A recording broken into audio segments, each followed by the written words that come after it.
Hi everyone, I'm Nathan Camarillo and welcome to C2 TV episode 4. In this episode you're going to learn more about the aliens that are in Crysis 2 as well as some of our sound and animation techniques. I hope you enjoy this episode.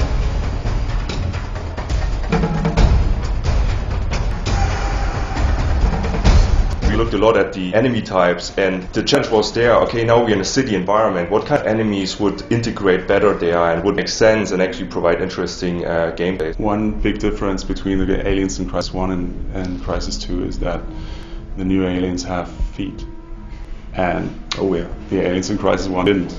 Differently than in Crysis 1, where all the fantasy alien characters were floating around the environment, Crysis 2 has bipedal characters which are a lot more complicated and complex to work with. Obviously they're walking around, they have legs.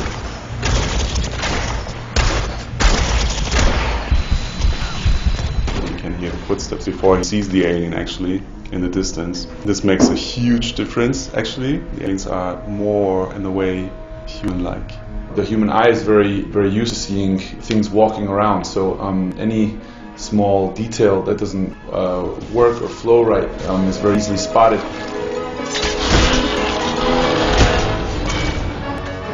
You fight different classes with different abilities, and that's quite interesting. So one enemy type in Crysis I really like is the Stalker. A very cunning, sneaky enemy.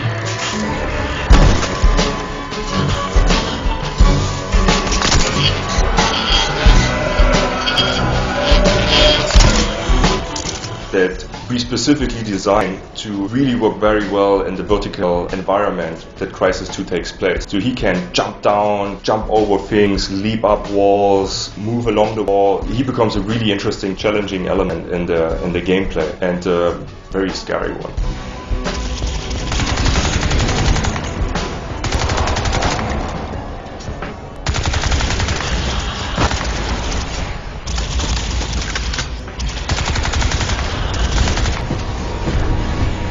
The Heavy, having a very large mass, being also bipedal, he's very bulky, he runs through things, he likes to knock things around. We worked with a stuntman who worked in the film Incredible Hulk. We put him in a mocap suit and worked with him to get some case studies and animation studies on how we would want these aliens to move around, to turn, to breathe. Just to get a good feeling working with someone who has a lot of experience in that was a very good thing, definitely.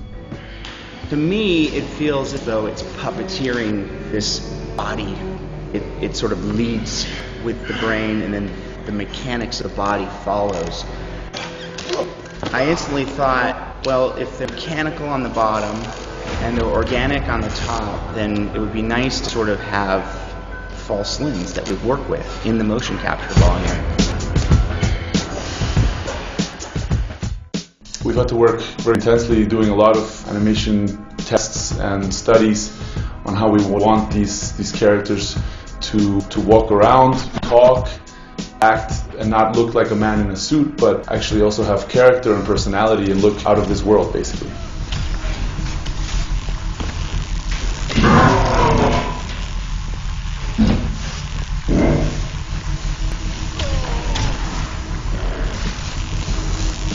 All the aliens are hand key animation, it's all done by hand. Our aliens have 3 leg joints, like a horse's legs, and that would have been quite difficult to actually mocap. And you know, as an animator, you like to be able to get down and dirty and put your hands in the work and animate by hand, actually, if possible. So we've done that with all the aliens. The human characters, it's a mixture between mocap data and hand keyed animation.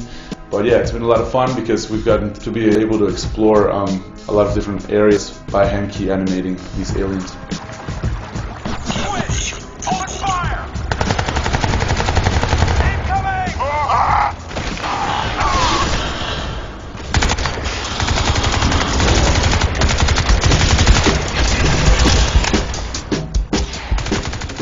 We worked with an external studio using a facial motion capture technology which captures every muscle and joint without needing to actually put the motion capture reflectors on the face. Actually, just by recording video, the technology basically uses the camera footage, the video footage, to control the exact movement of every muscle and joint in the face, which then gets interpolated into data, into the computer, and then a whole huge team of animators and go in and clean up that data and make sure that everything looks nice and very realistic.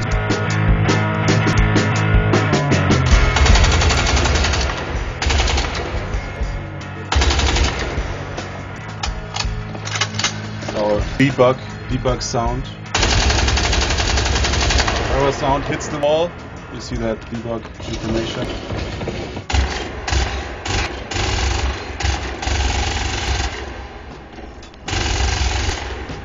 The funny thing is that, you know, Crysis is always so graphics heavy that you have to follow up on sound. The research phase, of course, we were looking at everything which was done out there, you know, from Aliens 1 to District 9. The biggest challenge was to not redo something which has already been done, because it's so easy that you kind of fall into that thing like, oh yeah, this sounds like. This time we went out and recorded a lot of stuff ourselves, so we went for shooting actually real guns in the desert and really made our own recordings and not working so much from library. And as Christian said, like, I think that also the big difference is like the more cinematic moments we have now in Crysis 2, which gives us more possibilities also to talk a little bit more audio cool stuff.